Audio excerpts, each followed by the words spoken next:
अगर आप एक ही तरह के और टिपिकल सालन या कढ़ाइयाँ बना बनाकर और खाकर थक चुके हैं और उन्हीं सिंपल से स्पाइसेस के साथ कुछ नया ट्राई करना चाहते हैं जो कि टेस्ट में डिफरेंट होने के साथ साथ मज़ेदार भी हो, तो आज की इस रेसिपी को आप ट्राई कर सकते हैं। आज हम बनाएंगे धुआं दही गोश्त। मटन के अलावा आप इसे बीफ और चिकन में भी बना सकते हैं। अस्सलाम वालेकुम, मैं हूँ Sadia Uzair. Welcome back to Sadia Uzair's kitchen. तो चलिए जल्दी से आज की अपनी इस मज़ेदार सी रेसिपी को स्टार्ट करेंगे। बिस्मिल्लाहिर्रहमानिर्रहीम। तो इस रेसिपी को बनाने के लिए यहाँ पर मैंने 500 ग्राम बकरे का गोश्त लिया है। आप मटन के अलावा बीफ या चिकन भी ले सकते हैं। इसके साथ साथ अगर आप इस रेसिपी को ज़्यादा क्वांटिटी में बनाना चाहते हैं तो सारे इंग्रेडिएंट्स को आप उसी हिसाब से बढ़ा लें। गोश्त को पकाने के लिए यहाँ पर मैंने इसको एक कढ़ाई में डाल दिया है। साथ ही इसमें शामिल करेंगे 1 खाने का चम्मच अदरक लहसुन का पेस्ट। इसके अलावा यहाँ पर मैंने 2 मीडियम साइज़ के प्याज लेकर उनको ब्लेंडर में डालकर ब्लेंड कर लिया था। तो ये प्याज भी साथ ही शामिल कर देंगे। इसके अलावा इसमें जाएँगे कुछ स्पाइसेस, 1 चाय का चम्मच धनिया पाउडर, 1 चाय का चम्मच लाल मिर्च का पाउडर और 1 चाय का चम्मच या हस्बे ज़ायक़ा नमक शामिल करेंगे। इसके अलावा 2 से 3 कप या हस्बे ज़रूरत इसमें पानी शामिल करेंगे। बस इतना पानी हमें शामिल करना है कि गोश्त अच्छी तरह से गल जाए। इसके अलावा इस रेसिपी में टमाटर वगैरह का इस्तेमाल भी नहीं होता क्योंकि हम लास्ट में इसमें दही शामिल करते हैं।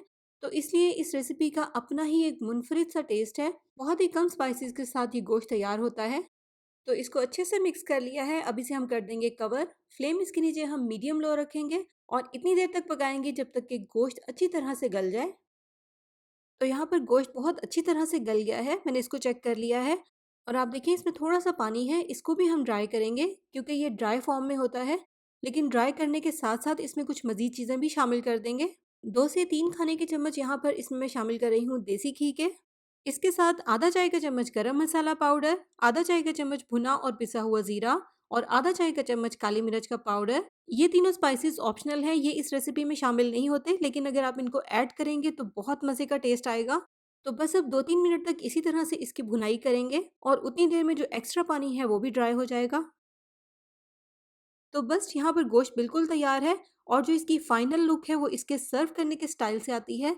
तो चलिए अब इसको गर्मा-गर्म हम सर्विंग प्लेटर में निकालेंगे सर्व करने के लिए। बहुत ही मुनफरिद सा टेस्ट होता है इसका। हालाँकि हमने इसको सिंपल से स्पाइसेस के साथ तैयार किया है। जब आप इसको ट्राई करेंगे तभी आपको अंदाज़ा होगा कि ये कितना डिफरेंट और कितना मज़े का है। तो अब एक और बहुत ही इम्पोर्टेंट पॉइंट, जो दही हम इसके ऊपर डालेंगे वो इस तरह से बिल्कुल थिक हो। पतला दही हम इस्तेमाल नहीं करेंगे। अगर दही पतला होगा तो इसका टेक्सचर बिल्कुल ख़राब हो जाएगा। इसलिए अगर दही में पानी ज़्यादा है तो आप उसको एक मलमल के साफ़ कपड़े में डालकर लटका दें ताकि उसका एक्स्ट्रा पानी निकल जाए और फिर आप उसकी इसके ऊपर लेयर लगाएँ। नेक्स्ट अब हम इसके ऊपर डालेंगे बारीक कटा हुआ पुदीना। इसके बाद इसको गार्निश करेंगे बारीक कटी हुई सब्ज़ मिर्च और प्याज जिसको मैंने रिंग्स में काट लिया है। अब एक और बहुत ही इम्पोर्टेंट पॉइंट, इसको हम कोयले की स्मोक देंगे। कोयले को यहाँ पर मैंने थोड़ी देर के लिए चूल्हे पर जला लिया था। इस जलते हुए कोयले पर थोड़ा सा घी या ऑयल डालेंगे और कवर करके 5 मिनट के लिए इसको कोयले की स्मोक दे देंगे। तो 5 मिनट के बाद यहाँ पर हमारा धुआं दही गोश्त बिल्कुल तैयार है सर्व करने के लिए। अब आप इसको रोटी, चपाती या नान जो भी आपको पसंद हो उसके साथ इसको सर्व करें। तो कैसी लगी आपको मेरी आज की रेसिपी कमेंट सेक्शन में ज़रूर बताइएगा। ट्राई करने के बाद फीडबैक भी देना बिल्कुल मत भूलिएगा। इसी के साथ साथ वीडियो को लाइक शेयर ज़रूर कीजिएगा। चैनल पर नए हैं तो सब्सक्राइब भी ज़रूर कर लीजिएगा। अपना बहुत सा ख्याल रखिएगा, दुआ में याद रखिएगा। Thank you for watching. Allah हाफिज़।